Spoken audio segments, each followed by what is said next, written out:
What is going on, everyone? MikeO back with a quick video just to show off a few Hall of Fame cards from the collection. Scott Rolen elected to the Hall of Fame class of 2023, so he will be inducted this July in Cooperstown. Had obviously a phenomenal career, and these are a couple cards from the collection. Just wanted to show off quick. I've showed them off in the past. That 97 Finest Embossed Refractor, that's a card I've had in the collection for a long time, since way back in 1997. I did send it off to PSA sometime, 4 or 5 years ago, and it did come back a PSA 10 gem mint.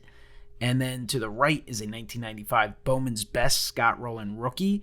It's a refractor in a PSA mint 9. It's a card I purchased, already graded, but it was actually mislabeled, and I was able to send it into PSA to have it reholdered. They goofed something up on it, and I remember I had to send it back yet again.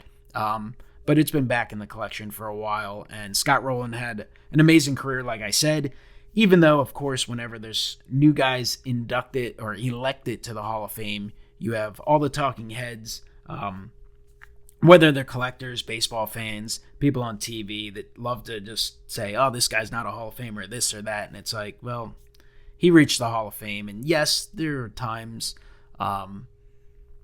guys that kind of surprise you. Harold Baines definitely comes to mind. I mean, you still celebrate his incredible career, but it was just one that kind of came out of left field, wasn't expecting. But the fact is, all these guys that reach the ballot are amazing players. Those guys who get in, obviously, are well-deserved, and Scott Rolen was an incredible player. Someone I definitely, as a Phillies fan, who, when he came up in 96, 97, that time, I was a teenager, and I probably didn't have full appreciation for his entire game. But then when you look back, and obviously over time, you appreciate it more and more.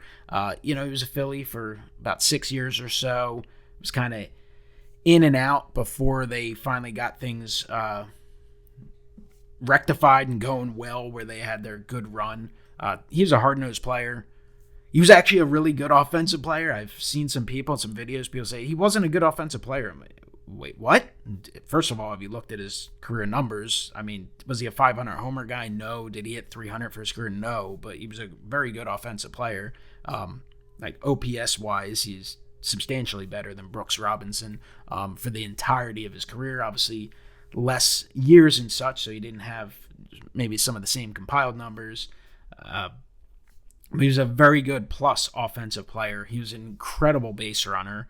Not necessarily the fastest guy, but a smart, really good base runner. Something that, people take for granted until it matters. Kind of like kickers and such. Guys, you don't think of kickers and punters and special teams until it costs you a playoff game, football-wise. And he was a plus defender, an incredible defender, one of the top defenders at his position of all time. He's right there with Arenado and, guys like Brooks Robinson, Mike Schmidt and such. Just incredible. 8 Gold Gloves. So a very, very good player, Scott Rolen. Time in Philadelphia was fairly short, though. That was the longest part of the tenure of his career. 6 years. Went on to St. Louis, won a World Series. By the way, these 97 embossed refractors are incredible. Just a beautiful design. Would love to see them come back in a Finest Flashback deal. I don't know that they'll actually make them embossed. I'm sure they'll make some sort of version of this. Anyway, Scott Rolen, very happy to see him reach the Hall of Fame. And like a lot of fans, I went through time where I was just disappointed that he didn't stick around in Philadelphia and such, but you get over stuff like that. Honestly, it was the right move for his career. It was the right move for the Phillies organization. By the way, look at the shine on this sucker. 95 Bowman's Best Refractor. Scott Rolen. Anyway, the Phillies, back in Rolen's days, they were a really bad team and a poorly and cheap run organization. And you can see that by the fact that they had a lot of Hall of Fame caliber players on their roster, and they just couldn't put it together. They'd find a way to lose 95 games. I mean, Curt Schilling, we'll see if he eventually gets in. Numbers-wise, career accomplishment-wise, I believe he should be a Hall of Famer, and unfortunately, has a big mouth for his point, but he was on those teams.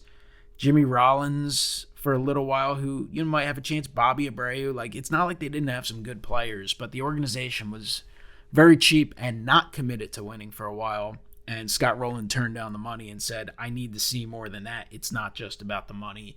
Of course, the Phillies, when he was in his final year under contract, they ended up trading him to St. Louis and ended up having some big hits in the postseason for the Cardinals, having some incredible years for the Cardinals, winning the World Series back in 2006 with them, then played in Toronto and Cincinnati for a while as well. And people forget, you think, like, he had some injury-prone years, but he was good for the entirety of his career.